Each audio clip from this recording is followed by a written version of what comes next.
I'm in a virtual planning meeting, laptop open, cold coffee next to me. It's November. The project's done.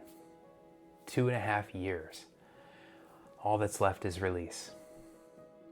Someone on the call says, "So what do you think next year looks like?" Simple question. But the moment I hear it, it lands like a punch that I didn't see coming.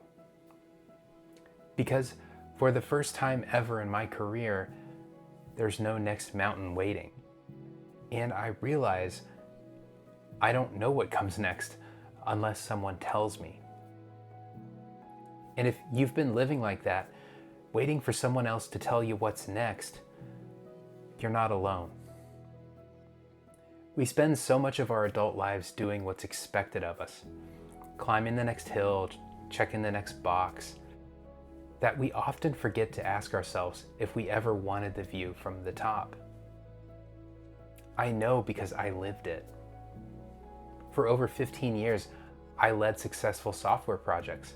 I kept moving forward. I kept delivering. I kept becoming who I needed to be. For clients, for my team, for my family.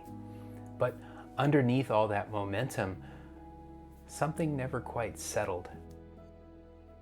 And if you've ever had that feeling, like your life looks fine on paper, but something inside you still feels out of sync, drop a comment below. What's the part of your life that looks successful but doesn't feel like you? That's the question I had wished someone would have asked me. And to understand why that question hit so hard, I had to go back to where it all began. I'm 20-something. We're in the car, everything we own packed in the back. One paycheck in the bank, no plan, no backup, just a cheap apartment waiting for us. And this feeling like the whole world is wide open.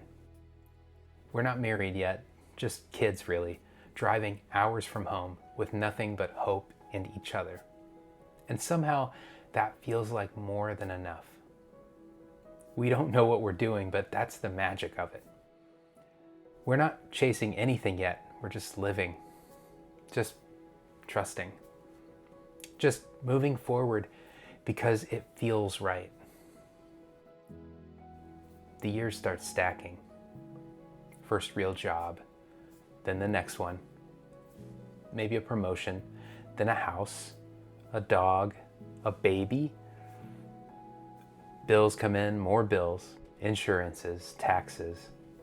We trade wonder for calendars.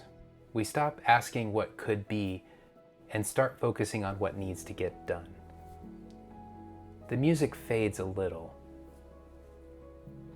The sketchbooks stay packed in the moving boxes, alongside the old notebooks, the concert flyers, the photos, the parts of us I thought we'd always keep close. The late night ideas get replaced with early morning meetings. I'm not unhappy, I'm building a life. But bit by bit, the life I'm building starts to feel more like something I'm maintaining than something I chose. And it all looks right, it looks normal, it looks successful enough, but I can't shake the feeling that somewhere along the way, I stopped writing the story. And suddenly, I'm back in that November meeting.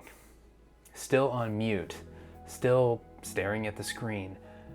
But now I feel it, an ache. Because I realize I've spent years being directed, being fed the next step. I never wrote the scripts, I just said my lines. And for the first time in my life, there's no next line waiting for me. Just silence. And a question that won't go away. What do you want? This is what autopilot looks like. No passivity, no failure. Momentum, actually. You get so good at being who you're supposed to be, you stop noticing you're drifting. Until that question shows up. What do you want? And you'll feel it. A tightness in your chest. An instinct to pull away, But that's the moment. That's the key. Because your first reflex will be to avoid it, to scroll past it, to busy yourself, to wait for someone else to answer it for you. But that feeling, that discomfort, that's your invitation. Your body doesn't recoil from pain for no reason. It's protecting you. But what it's protecting you from, in this case, it's your own truth. And the way to take back your life is to lean into that discomfort. Not around it, not over it, but through it. It's the brake pedal. It's the way you stop the drift. It's how you get your bearings back. You can't navigate from autopilot, but the moment you feel yourself flinch, that's the moment you're back in the driver's seat.